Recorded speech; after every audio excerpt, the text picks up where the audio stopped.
Hello everyone, it's the Canadian Wi-Fi here. Now this podcast is going to start off a touch bit on the awkward side. It's actually going to finish up a touch bit on the awkward side as well. And it was to the point where I was unsure as to whether I should even upload this or not. But we do make some good points in the middle. Between us, me and the Goomy have about 0 seconds of podcast experience between us.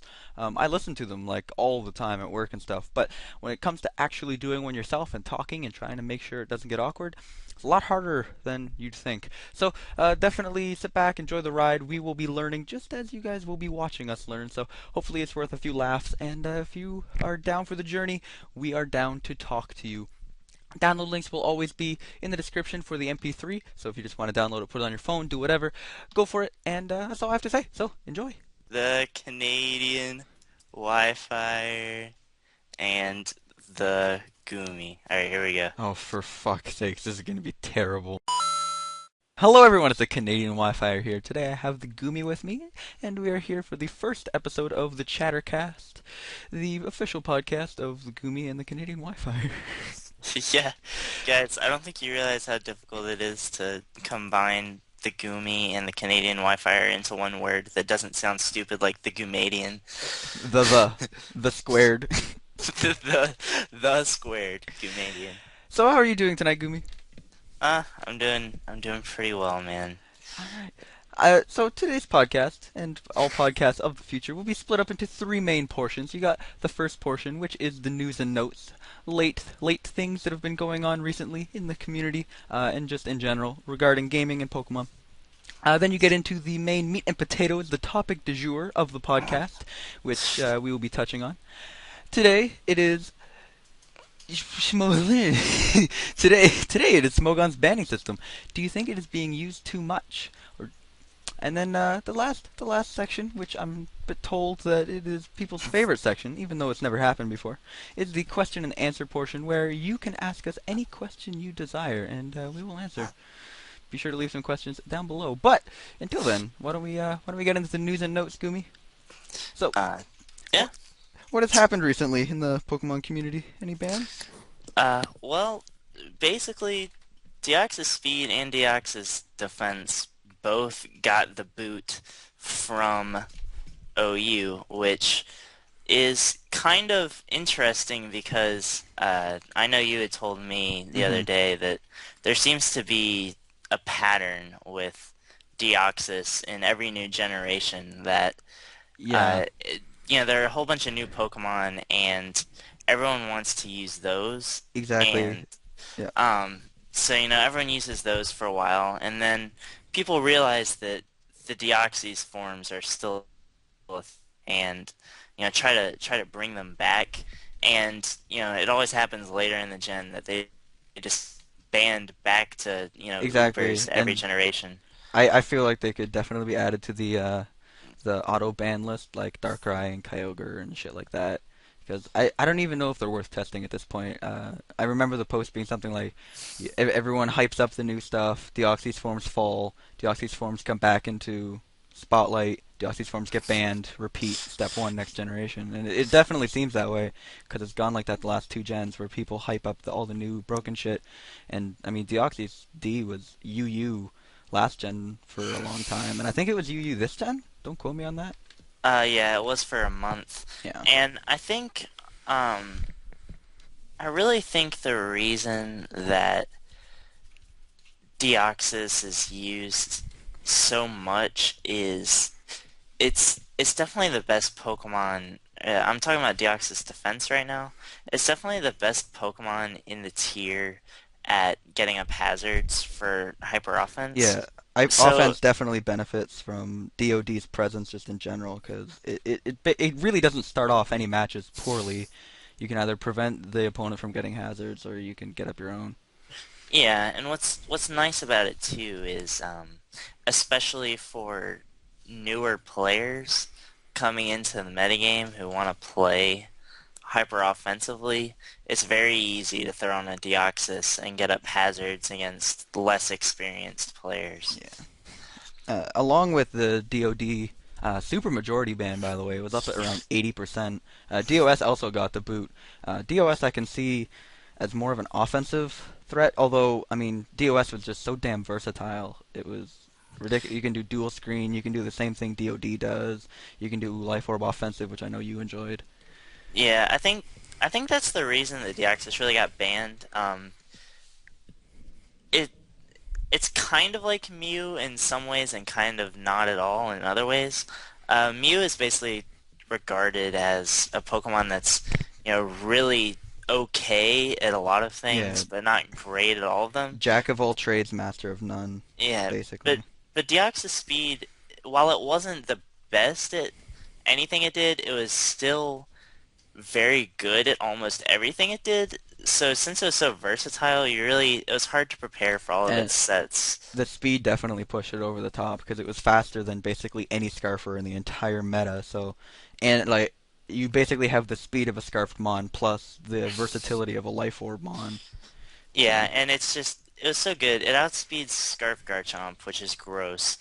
And yeah, you don't get much faster than that actually. You know you. no, I mean that's why there was so much priority in the tier because you needed to be able to revenge stuff like Deoxys. And I mean in general, it had so many good sets. Like Richard touched on, dual screens was good.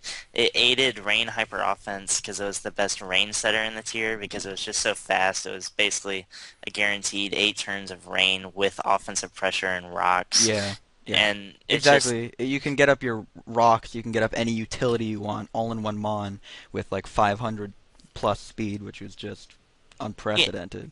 yeah, I mean it's basically like having prankster support because the only thing that outspeeds is, priority. So, Exactly. So, and I feel like it'll healthy up the metagame. That's definitely not a verb, but it'll allow other things to try to come in. Obviously, nothing can really take DOS and DoD's role at setting up hazards for hyper offense, but it'll definitely push the metagame away from set up hazards, try to kill everything because nothing can switch in after hazards damage. yeah, I think I do want to make this point though. I didn't actually agree with the Deoxys defense ban myself. The reason I didn't necessarily think that Deoxys deserves to be banned is, yes, it was what it did, but just because something is really good doesn't mean it's necessarily ban worthy. I think that it actually kind of opened up creativity in team building. I'd seen several sets develop like Focus Sash, SD, Crawdaunt to lead against Deoxys, and you can basically counter sweep the Deoxys defense team from turn one or put them into a 50-50 situation. And good players can build their teams to basically have an answer for Well, Deoxys I leads. I can see what you are talking about there with the creativity, but I also want to bring up the point that it's more of a you're forced to run something for Deoxys, which you otherwise wouldn't be. I mean, you get to use mons that are lesser known than Crawdon, but you can also it also forces you to use such a mon that would be able to prevent Deoxys from getting up hazards. So, Well, I mean uh, that's true, but I mean, it's isn't the point of any team building to, you know, yeah.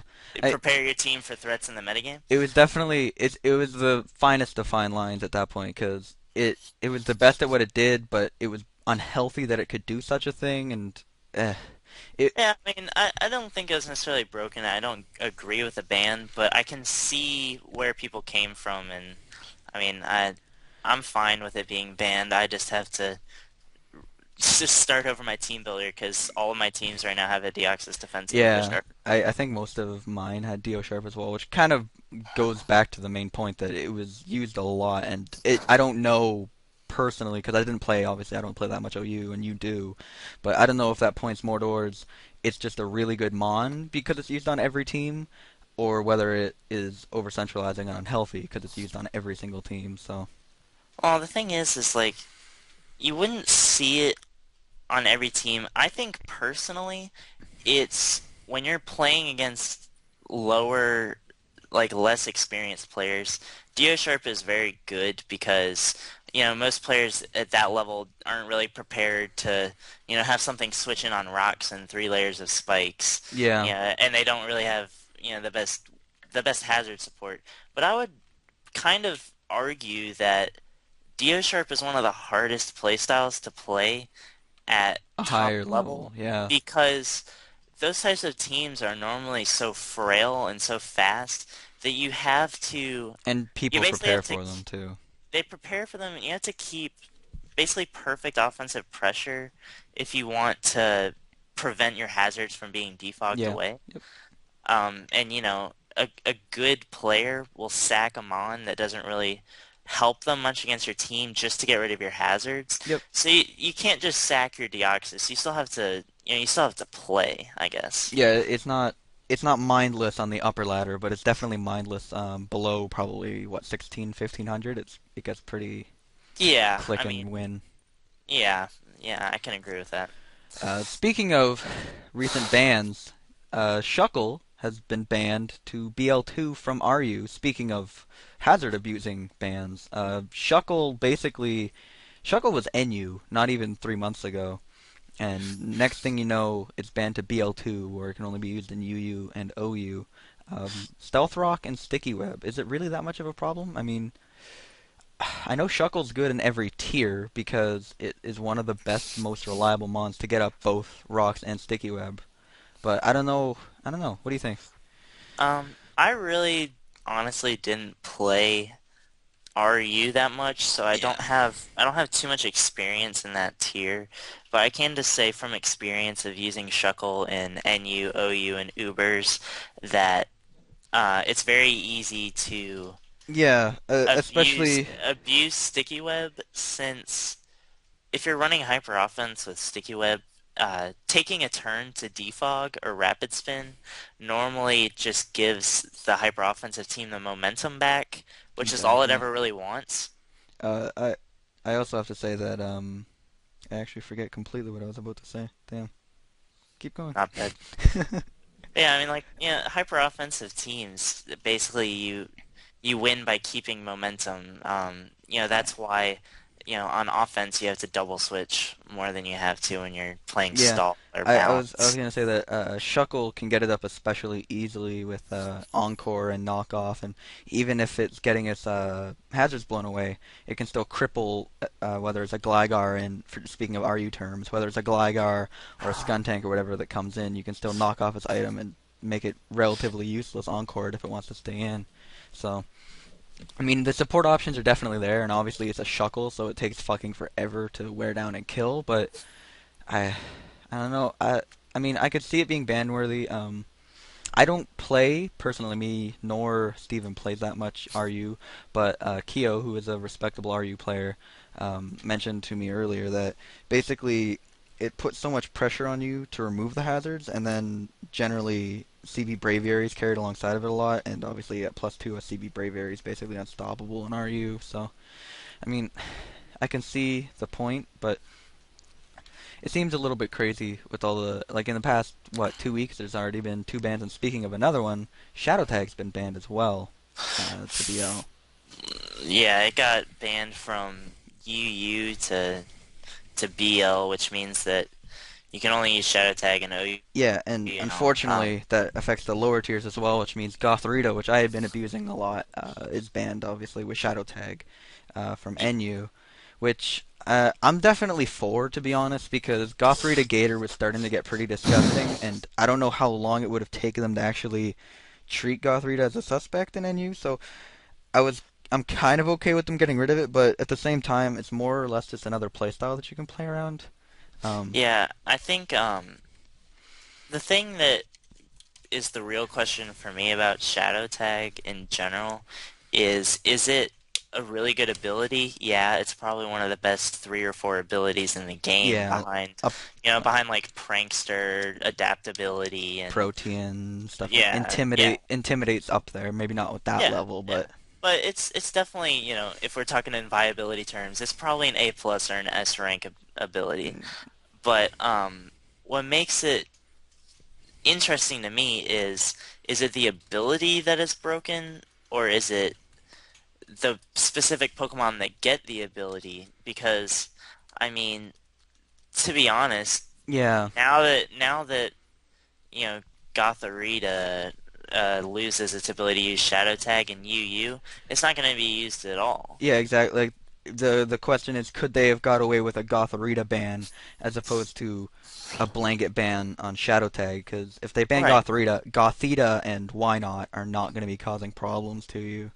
Yeah, Um, like why not is not, gonna punch holes in your team if you're playing and and Gothita is not exactly going to be able to come in on Florges and sweep a team. I mean, its base stat total is probably below 300, and I don't know. It's definitely potato potato. Um, yeah, and I just sorry, go ahead. I was gonna transition in that speaking of all the crazy suspects and bans lately, Smogon decided to suspect Aegislash, which brings us to our topic du jour. If you want to devour into that, Smogon banning system, is it being used too much? The fact that in the past 2 weeks there's been an entire suspect and conclusion to Deoxys, which normally takes more than 2 weeks. And then Shuckle was banned, Shadow Tag was banned, and now they're suspecting Aegislash immediately after. And Aegislash in general, is it broken? Do you think? I can't see it being. Um, in my opinion, I really don't think Aegislash is broken at all. I'm actually going to read straight from this guy's post that I saw in the forums. His name is Baharoth. I guess that's how you say his name. But this is his take on it, and it's kind of my thought process. He said, "It's getting crazy, honestly. Aegislash is a pivot. He tanks some hits and hits back, nothing more. No matter how well he might do that, how can something like that be broken? It lacks recovery outside of lefties and is weak to common attacking types, such as EQ, because especially EQ, since it cannot be stopped by King Shield. In addition, you can play around King Shield because it only works on contact moves and can be exploited by using status attacks, and the pressure to predict right is on Aegislash most of the time as it risks dying to basically everything when in blade form." So I feel like that's a good point because um, just like anything in Pokemon you have to predict, and it seems like people are saying Aegislash is too good because you have to predict what the opponent is going to do, but that's what you have to do anyway in the game, you Yeah, know? I feel like there's a big step up between something centralizing the metagame by being able to stack hazards, or centralizing the metagame by being able to be faster than everything like Deoxys, or I don't know what else has been banned. Like centralizing the metagame, obviously not to a Mega Kangaskhan level or something retarded like that, but there's a difference between broken things like that and a Pokemon that's just good because of its typing A and its offensive slash defensive capabilities that it can swap between.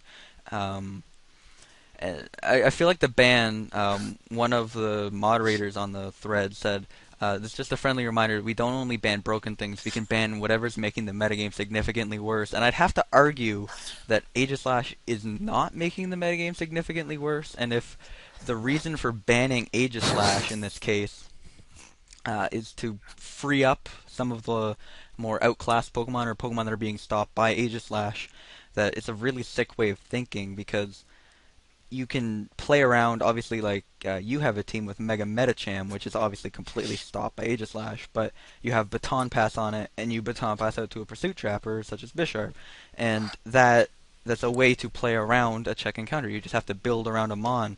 It shouldn't be a matter of, oh, Talonflame needs to be banned because you can't use Volcarona anymore. It's too not demoralizing, but you know what I mean. Yeah. Detrimental to setup sweepers, like such as like Thundy. You have to ban Thundy because of priority T wave, just because it's too uh, detrimental to setup sweepers. Like, I think my main point of the argument, does it make the meta more interesting where we're banning something because of what seems kind of like selfish reasons, in all honesty, that people aren't having fun playing the tier. If you're not having fun playing the tier, I don't see why you just ban a Pokemon that's a staple in the tier because you don't like it. You can, in all honesty, you can just go play a different tier. That's why there are different tiers. There are different ways to play. In, exactly.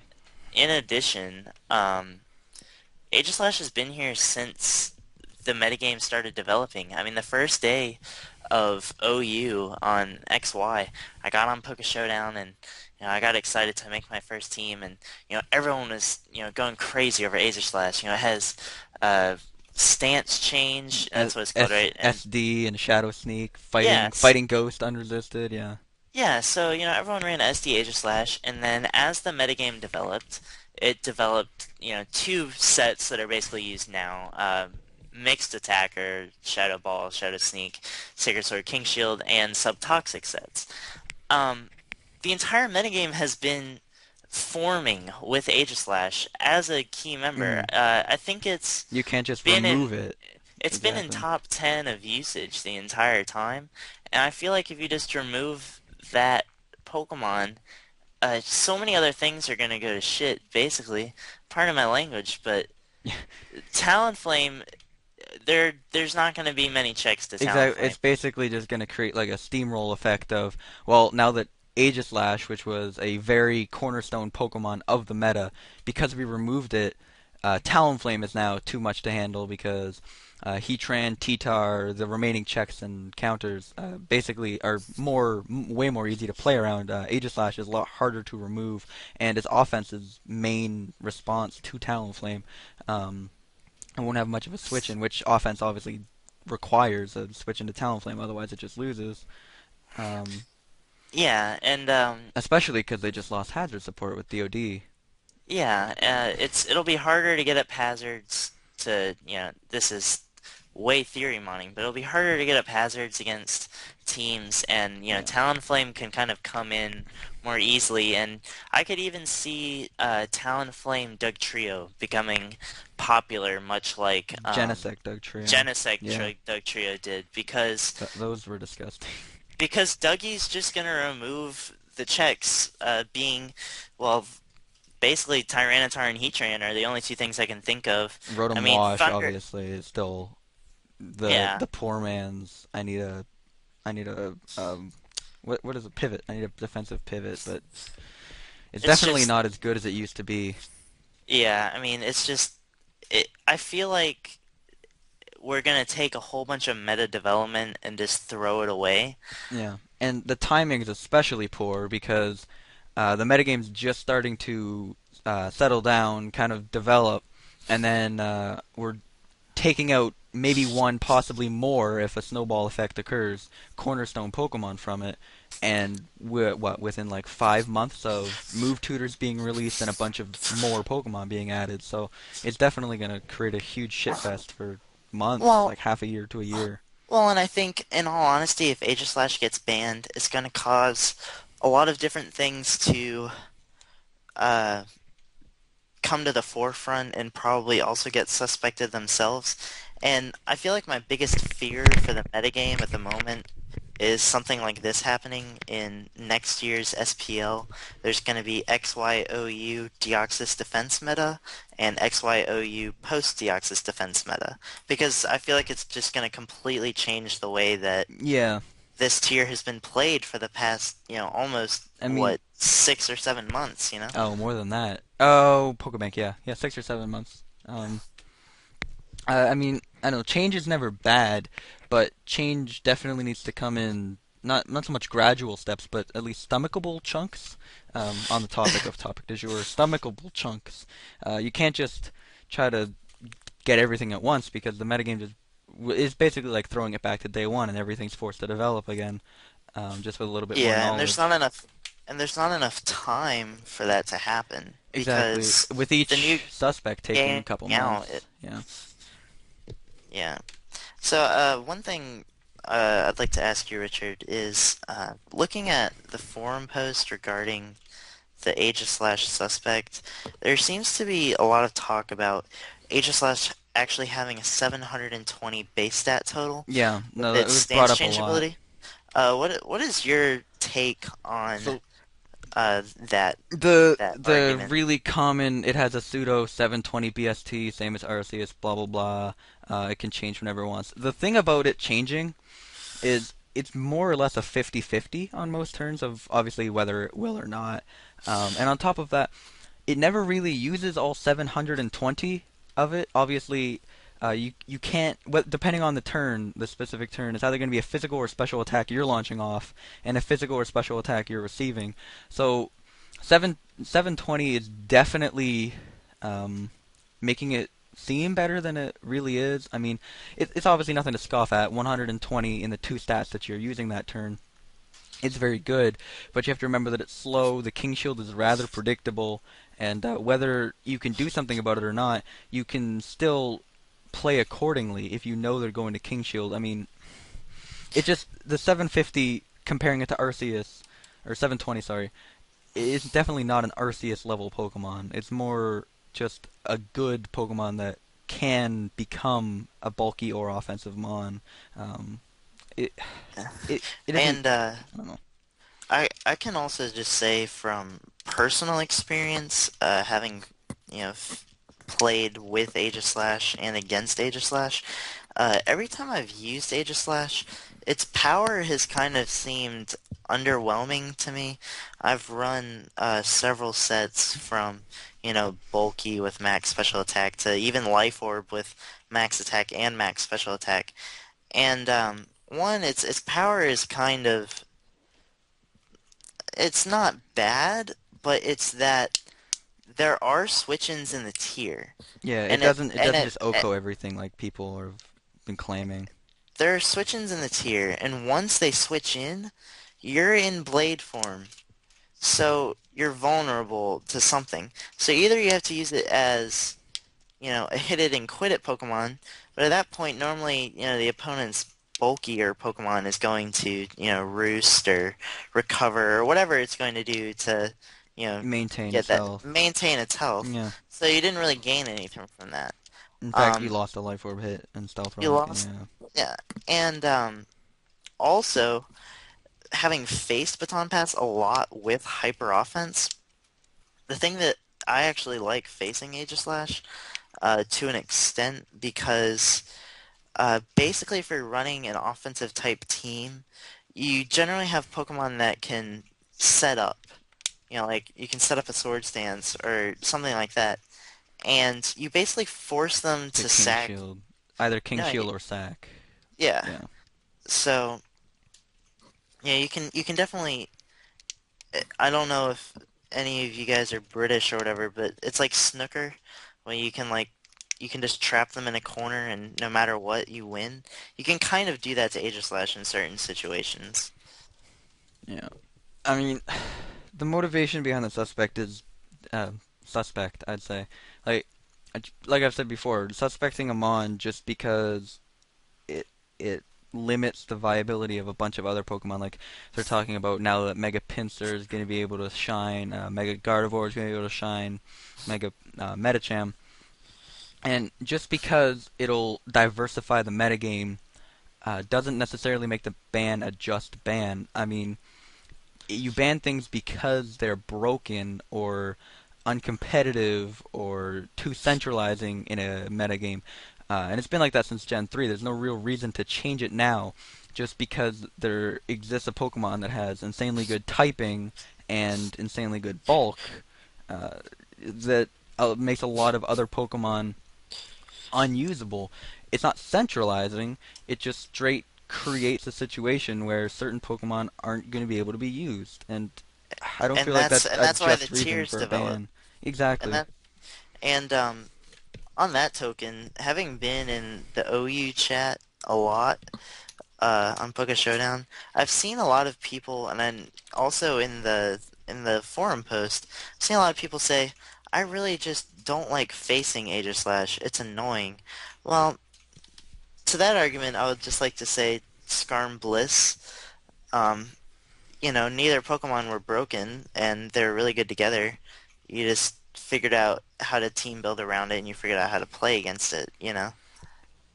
Yeah, if you take a look at the BL ban list, actually, a lot of Pokemon are in there because of their inability to beat Aegislash. They're obviously way too good for UU, but they're just not used enough to receive OU usage because of Aegislash. And I don't think that's so much of a problem of Aegislash is there too centralizing Bandit. I think it's more of a problem of this is the metagame we have. Aegislash isn't a broken part, There's no real reason to get rid of it. Like, look at Haxorus, you look at Staraptor, you look at Halucha. They're all there basically not because they wouldn't exist or wouldn't work in OU, but just because Aegislash is there to completely shut them down. It's just it's harder to use those mons when there's such a direct counter. Yeah. It, Um, it's I think the thing about Aegislash is that why I think it's healthy for the meta is you can use it on any team archetype.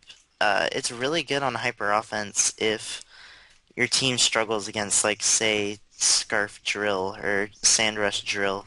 You can run Balloon Aegislash to prevent yeah. spinning and I've keep your hazards. I've seen Balloon Aegislash a ton lately on Hyper Offense, and it's like I've said, it basically keeps the whole archetype of spin blocking alive. It's really the only viable ghost in OU at the moment.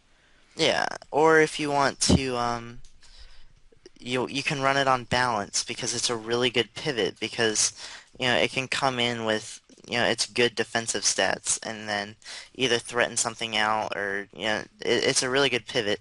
It also works on stall with the sub-toxic set. Um, People say that Aegislash is really unpredictable because it has two sets, which is a complete joke because if you want to talk about unpredictability, you talk about Mega Charizard, which has two forms and three different sets for each form, but that's not what we're talking about right now. Yeah.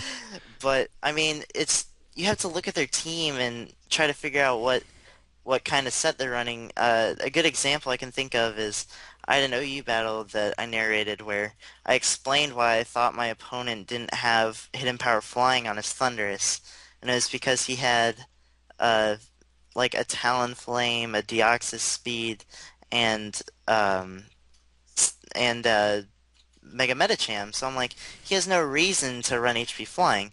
In the same token, it's like, why would you run Sub-Toxic Aegislash on Hyper Offense? Yeah, more or less, you can take a look at what the team structure is and what Aegislash set would fit on their team structure, and you can pretty like it turns the whole compared to trying to predict Charizard forms, it turns that into a joke because Aegislash, if they're like I said, like you said, they're not going to be running an offensive Aegislash on stall. They're not going to be running a defensive Aegislash on offense. Um, so I mean, Deal. I don't know. Deal. Aegislash, I also feel kind of promotes a bunch of different plays. I don't know if you've touched on this or not, but the fact that which you have touched on, it can be used on every different set. Much like how Weather last gen promoted different playstyles. Like I know we mentioned before the podcast started, like Cresselia last gen was absolutely trash in OU, but it had a very specific niche on Sun Stall. Stall wouldn't use Cresselia, like Rain Stall wouldn't use Cresselia, but Sun Stall specifically would, and different weathers open up different possibilities for separate Pokemon. And Aegislash is one of the Pokemon that can be used on basically every single format of team. You can use it on offense, you can use it on defense, you can use it on more of a balanced approach, you can use it on stall, etc. And Yeah, and since Weather was nerfed this generation, I feel like that has actually really helped Aegislash to become such a good Pokemon. yeah, Because if there was a metagame where pretty much imagine a metagame where Weather was still a thing. Aegislash doesn't want to switch in on Specs, Keldeo, yeah, Hydro Pump, in the exactly. rain. I mean, It doesn't want to switch in. It doesn't want to face Sun teams. It doesn't want to face Sandrush Pokemon. basically, yeah, you could say that for a lot of Pokemon though. Like Conkeldurr in BW2, like drastically decreased with usage because it is a bulky Pokemon. But when you're facing a Sun boosted Specs Fire Blast, it's no longer a bulky Pokemon. And I feel like last generation was more centralized around Pokemon that had very specific resistances, and this generation, it definitely is more diverse, but at the same time it's more restrictive. It's more diverse because Pokemon such as Conkeldurr that may have been brought down by weather in the past can be used, but Pokemon such as, like I've mentioned, Cresselia, have no niche in OU anymore, as opposed to at least having some sort of a niche last gen. So, I mean, obviously Aegislash Yeah, benefits from no weather being around. That's not even a question. But I'm gonna finish on the fact that Aegislash, of all the Pokemon in OU right now, it if you're thinking of suspecting one, it may be up there, but it definitely isn't the first thing you should be suspecting right now.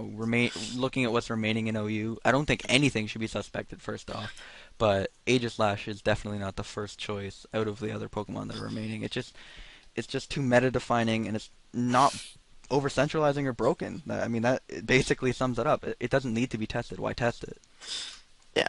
All right. So I think now we're gonna go to the question and answer portion Of the program. of the program. I think I already know your answer to this, but I am gonna go ahead and ask. This question was asked by the Roger Rabbit 7 on Twitter. He asked, if you, which I'm sure you will, vote regarding the Aegislash suspect test, what will you vote and why?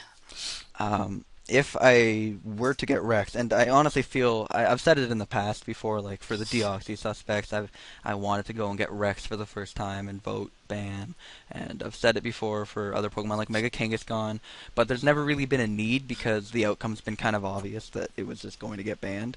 But this one I feel is going to be much more of a 50-50, maybe a 60-40 leaning towards ban just because of all the bandwagoning going on. And I'm definitely going to try to get Rex and vote do not ban. I don't know about you. Yeah, the if I do decide to get Rex, here's my take on suspect testing. Um, I only get Rex when I'm really passionate about something, Hmm. and um, as someone who plays Pokemon really competitively, I don't enjoy seeing people, you know, say that they want something gone just because it's annoying. It takes ability to build a team that's able to deal with a good Pokemon. That's the point of team building. So I kind of think that I would definitely vote not to ban it because I don't think it's metagame. It might be metagame defining, but it's not meta breaking, if that makes Exactly. sense. I mean, there can be Pokemon that define the meta, and Talonflame's actually a good example of that. Volcarona, can you use it? Really, not really. It relies on its speed. It relies on setting up speed, and no matter how fast it gets, it's just going to be able to come in and die to Talonflame. So Talonflame, obviously that's not the only example, but Talonflame itself limits a lot of setup sweepers that were good last gen and obviously aren't this gen. It's meta defining, but I don't think it's meta breaking. There's still a lot of easy switch-ins, checks, counters, etc. That are reliable enough to beat Talonflame, but it definitely defines the metagame. It kind of denounces what can be used and what can't be, much like Aegislash. It definitely doesn't break the meta. It just kind of tells you what you can and can't use be based on its typing and obviously its defenses, like I've said. And yeah, that was the only Yep. question we had, but um, please leave Hmm. questions down below. If you have We're anything to planning. ask, it can be related to the topic. It can be non-related to the topic. Ask us anything you really want to hear. Um, but yeah, thank you to the question asker this time. It was definitely spur of the moment, being the first podcast, and we only have one question. That's really all the time we have. Yeah. How often are we gonna try to upload these, Richard? I think we're gonna try to start off on a weekly basis, post it every Monday.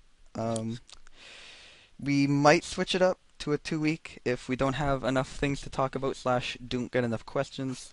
But we'll start it on a weekly basis and go from there. Hope you guys enjoyed listening. Like I said, be sure to ask us some questions down below. It can be related to the topic. It can be about anything you want. It can be about life. It could be about girls. We're definitely Not dating girls. advice, dating experts in here. Yeah. On the Chattercast. The Chattercast, the official podcast of the Gumi and the Canadian Wi-Fi. We hope you enjoyed, and we hope to see you next time. Take it easy, guys.